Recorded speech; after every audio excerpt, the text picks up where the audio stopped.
السلام علیکم ملګرو، څنګه د ښې ټیک ټاک امید لرم جوړ خوشحاله او آباد به یې. الله مو خوشحاله او آباد لره. نن ما تاسو ته د ممتاز اورکزی کتاب زه په چاک پروت یم د هغې نه یو غزل راوړی دی او تاسو سره شریک کوم. امید لرم چې ستاسو به هم خوښ شي.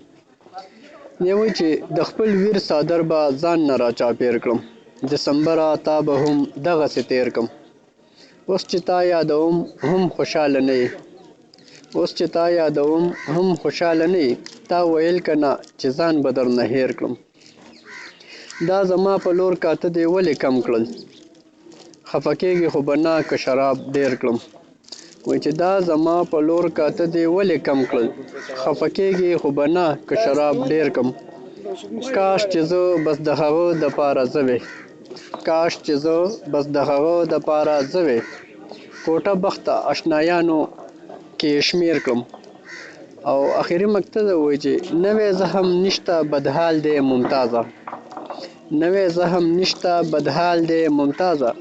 خود ازاره یم زوړ برابر سیر کړم. ډېره مننه، خوشحاله او آباد اوسئ، بریالي اوسئ. الله پامان.